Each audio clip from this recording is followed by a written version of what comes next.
कार्रवाई की जा रही है। सरकार कल मीटिंग भी की है सर, क्या कोर्ट जाने वाले हैं आप? नहीं, वन भूमि से जो बेदखल करने का जो ऑर्डर माननीय हाईकोर्ट से हुआ है, उसको तो हम जो है लेटर इन स्पिरिट में हम उसको इम्प्लीमेंट करने के लिए ड्यूटी बाउंड है, गवर्नमेंट ने कर भी दिया है। परंतु हमारा ऐतराज़ सिर्फ ये है कि उस ऑर्डर के साथ में हमें ये भी कह रहे हैं कि पेड़ भी बेदखल कर दो, यानी पेड़ भी काट के धरातल कर दो। तो ये जो है कुछ हमें नहीं लग रहा कि इसका फ़ायदा ना तो पर्यावरण को होना है, ना तो कानूनन कोई फ़ायदा होना है। इससे जो है उल्टा पर्यावरण को भी बहुत नुकसान होने वाला है और समाज में भी इसका जो है बहुत बड़ा एक नुकसान है, क्योंकि 50-50 साल पुराने पेड़ जिसमें 50-50 पेटी सेब आ रही है, हमारी हिमाचल की आर्थिकी को नुकसान है। अगर कोर्ट ने जब इसको बेदखल करने का ऑर्डर कर दिया, हमने बेदखल कर दिया है, तो उसके बाद ये जो सेब है इसको सरकार चाहे इसको ऑक्शन करे, चाहे किसी भी तरह से इसको अपने फ़ायदे में मुफाद में ला सके, तो वो तो इतनी छूट तो रहनी चाहिए, क्योंकि सरकार की प्रॉपर्टी होगी। जब हमने उनको जो है एनक्रोचर्स को हटा दिया तो प्रॉपर्टी सरकार की है, तो सरकार इसको किसी भी तरह अपने पब्लिक के फ़ायदे के लिए यूज़ करे, चाहे पर्यावरण के लिए यूज़ करे। तो ये जो बात हमारी जो है हाई कोर्ट में जो हम गुहार लगा रहे हैं, इस बात को मानी नहीं जा रही है। तो इन सब बातों को ध्यान में रख के अब सरकार ने यह फैसला लिया है कि सुप्रीम कोर्ट में ये मामला ले जाया जाए और सुप्रीम कोर्ट से इतनी छूट हमें मिले कि बेदखल हमने कर दिया है और जो ऑर्डर हाई कोर्ट के बेदखली का है उसको हम लेटर इन स्पिरिट में कर रहे हैं। सिर्फ जो है हाई कोर्ट का जो सख्त एक आदेश है कि ये जो पेड़ है सेब के, ये भी कटने चाहिए। तो हमारा ये कि फलदार पेड़ है, पर्यावरण को नुकसान है। आजकल बारिशें हो रही हिमाचल में, इतने लार्ज स्केल पे पेड़ काट के जब आप रखते हैं तो वहाँ वाटर लॉगिंग का खतरा है, वहाँ सोइल इरोजन का खतरा है।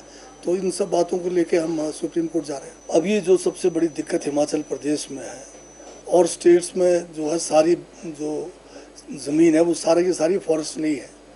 हिमाचल में एक जो नोटिफिकेशन 1952 में हुआ था, उसके तहत जितने भी यहाँ पर ज़मीन है, चाहे वो बंजर ज़मीन भी है, उस सब को जो है फॉरेस्ट माना गया। और 1980 में जब फॉरेस्ट कंजर्वेशन एक्ट लागू हुआ पूरे देश में, तो हिमाचल के जो है 1-1 इंच भूमि जो है इस कानून के जद में आ गया।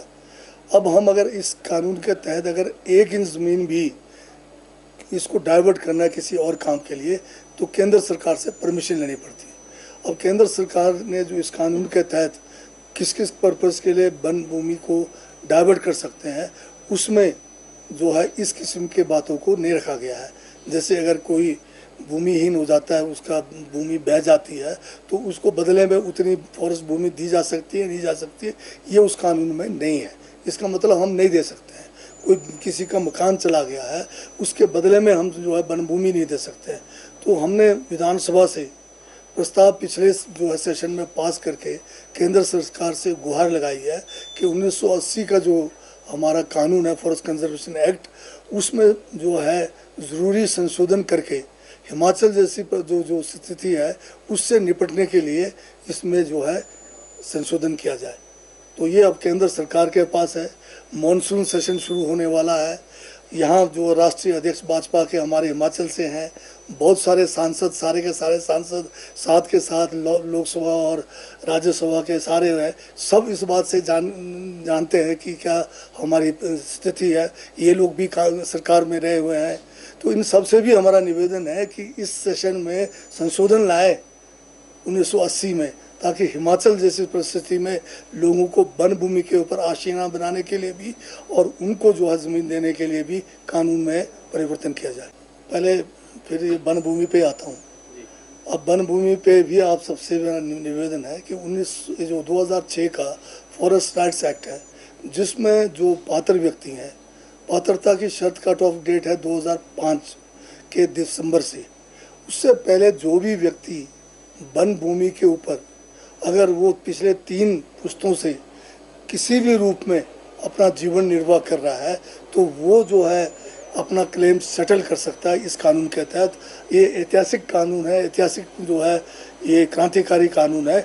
इसका करोड़ों लोगों ने आज जो है दूसरे प्रदेशों में फ़ायदा उठाया, हिमाचल के भी कुछ ज़िलों में इसका फ़ायदा उठाया जा रहा है, परंतु यहाँ पर लोग जो सदियों से अपने इसके ऊपर निर्वाह कर रहे हैं, जीवन निर्वाह कर रहे हैं, उनसे भी मेरा आग्रह रहेगा कि आप इस कानून का फ़ायदा क्यों नहीं उठा रहे हो।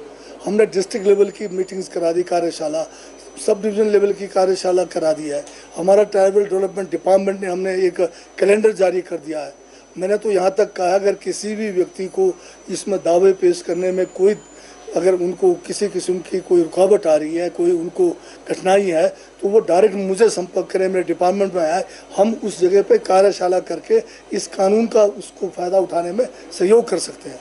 तो ये एक बहुत बड़ा जो है कानून हमारे पास आज है, इसका भी फ़ायदा लोगों को उठाना चाहिए।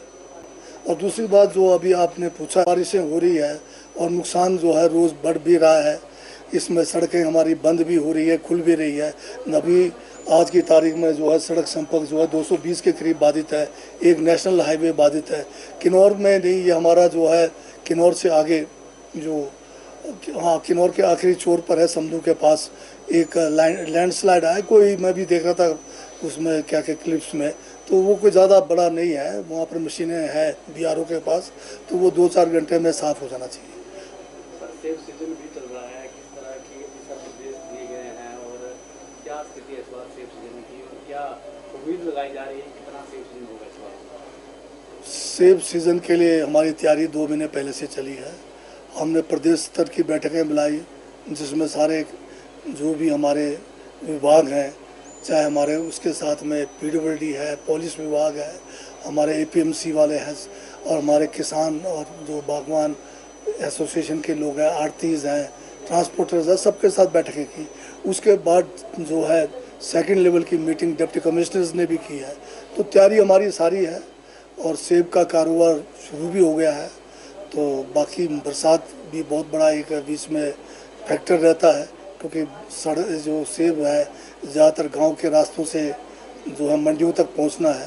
तो पीडब्ल्यूडी को जो है निर्देश दिए हैं, जहां भी रोड कंडीशन अगर बरसात से ख़राब होते हैं, उनको तुरंत बहाल करके कोई भी फसल जो है मंडियों में जाने से पीछे ना रहे।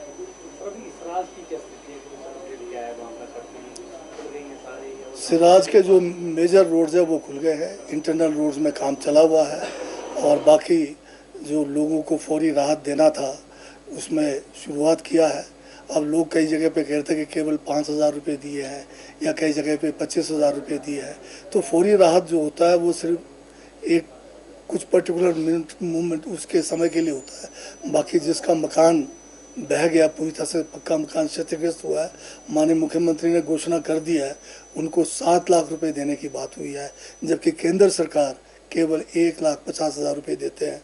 उसमें भी हम मोदी सरकार से मांग करते हैं कि ये जो 1,50,000 में मकान नहीं बनते हैं, जिस तरह से हिमाचल ने बड़ा दरिया दिल दिखाकर 7 लाख किया है, आप भी कुछ दिखाइए ना।